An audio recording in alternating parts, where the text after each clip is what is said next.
नमस्कार जय हिंद दोस्तों, आप सभी लोगों का अपने YouTube चैनल में बहुत बहुत स्वागत है। तो दोस्तों, आप सभी लोगों के लिए एमपीपीएससी भर्ती 2020 के संबंध में एक बहुत ही बड़ा और इंपॉर्टेंट अपडेट लेकर आया हूं, जिसमें आज हम आपसे बात करेंगे प्री एग्जाम के रिजल्ट को लेकर। जी हां दोस्तों, जैसे कि 12 जनवरी को आपका एग्जाम हो चुका था, आप सभी लोगों को मालूम है। इसका रिजल्ट नॉर्मली आपका 3 सप्ताह के अंदर हर हाल में आ जाता है, लेकिन इस बार विलंब हो चुका है।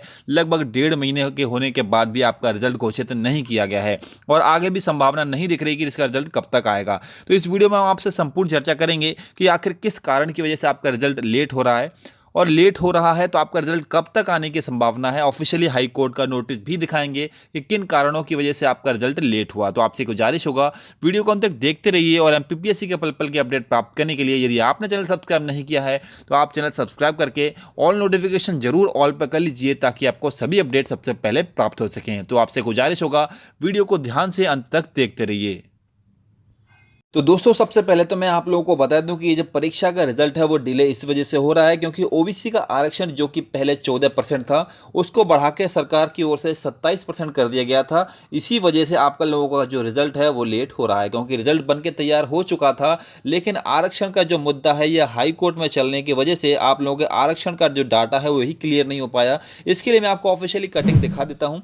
जैसे कि आप लोग देख पा रहे होंगे, हाई कोर्ट में ओबीसी आरक्षण का जो मसला है वो 2 माह रुकेगा पीएससी प्रारंभिक परीक्षा का रिजल्ट, यानी कि आपका जो रिजल्ट था वो लगभग आपका 2 महीना और रुकने की संभावना है। पूरी बात पर चर्चा करेंगे। तो मैं आपको बता दूं कि यहाँ पे आप लोगों का 3 सप्ताह में नॉर्मली रिजल्ट आ जाता है, लेकिन आज 12 जनवरी से देखी जाए तो आज हो चुकी है आपकी 27 फरवरी, लगभग 1.5 महीना हो चुका है, लेकिन रिजल्ट नहीं आया।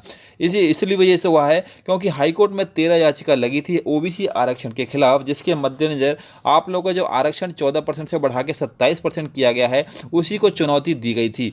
अब इस चुनौती के संबंध में हाईकोर्ट की ओर से क्या कहा गया मैं आपको दिखा देता हूं।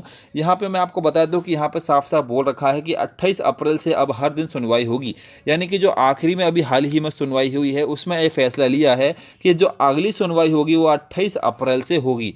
यदि अगली सुनवाई 28 अप्रैल से होगी तो ये समझ लीजिए कि 28 अप्रैल तक तो आपका रिजल्ट किसी भी हाल में नहीं आना।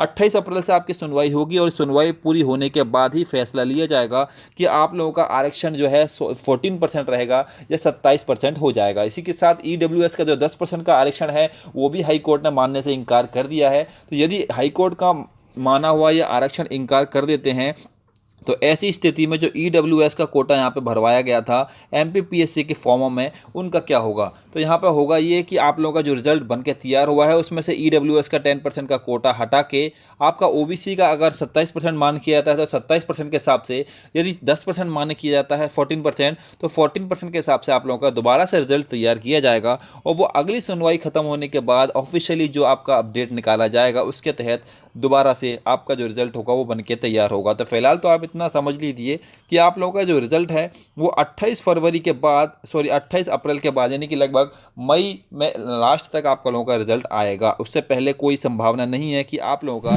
एमपीपीएससी का रिजल्ट आ जाए। तो दोस्तों, आपसे गुजारिश होगा, आपको ये खबर कैसी लगी या में आपकी क्या राय है तो आप हमें अवश्य बताएं, ताकि हम लोग भी जान सकें कि आप लोगों के मन में क्या है। साथ ही आपको मैं यहाँ पे बता दूं कि हाईकोर्ट ने यह भी कह दिया है कि आप लोगों की जो 28 अप्रैल से जो सुनवाई होगी वो अंतिम सुनवाई होगी। उससे पहले सरकार अपने जो भी तर्क रखना चाहती है आरक्षण को बढ़ाने के लिए तो वो रख सकती है। 28 अप्रैल के बाद आप लोगों के जो भी नियम है वो सरकार की ओर से हाई कोर्ट फैसला कर देगा। उससे पहले आप लोग जो भी अपनी याचिका लगाना चाहते हैं वो लगा सकते हैं। उसके बाद किसी की याचिका या फिर आप उसके बाद किसी की भी कोई भी मसला मान्य नहीं किया जाएगा।